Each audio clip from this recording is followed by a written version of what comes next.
This constant goddamn buzzing. What went wrong with last night's show? Just this miserable room of these miserable looking single 20-something guys.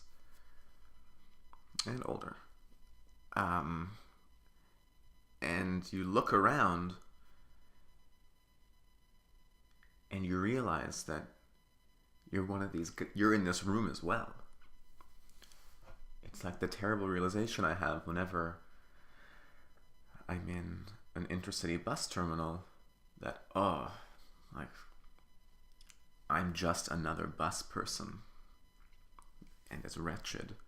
And you're sitting there beside this comic whom you really respect. And you don't understand how he stomachs this environment or life. And then he tells you that he's high, and high most of the time. And then it's more understandable, but also so much more deflating. That's how he gets by. And then at the same time, you have conversations with these comics, and you realize that they're actually pretty lucid. Like they have a very good sense as to what's going on, and they recognize that this is, at least for them, like a pretty sort of reasonable course of action, a way of being. Because as one of them said to me, "What else are you gonna do? What else is there to do?" And it's, like I have this joke about how a terrible comedy show or terrible comedy room is a lot like life, in that if you don't yet feel like going home early, what is it?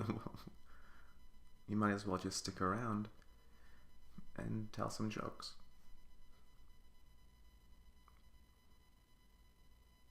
I feel like this is a vehicle for just running, quasi-effective jokes by. But at the end, in this terrible, miserable room, you get up there and you still realize that it's useful, and that's where things build and are developed, and everyone recognizes that. And one comic said to me that perhaps that I looked more comfortable on that stage than other people because of, some sort of like expertise. But I said, no, maybe I'm just so much more goddamn uncomfortable in this room, or I have lots of experience being uncomfortable. And that's also, it's not like expert at stand-up, but just used to being uncomfortable. And that's where the strength lies, which is kind of actually the same thing in a big way. Anyway, but you think of it as your commute. People don't look any happier on the streetcar at 8:35 in the morning.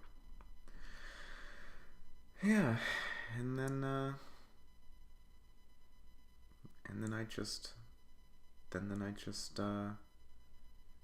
ended with feeling good in the moment, which made me doubt whether I had my wits about me.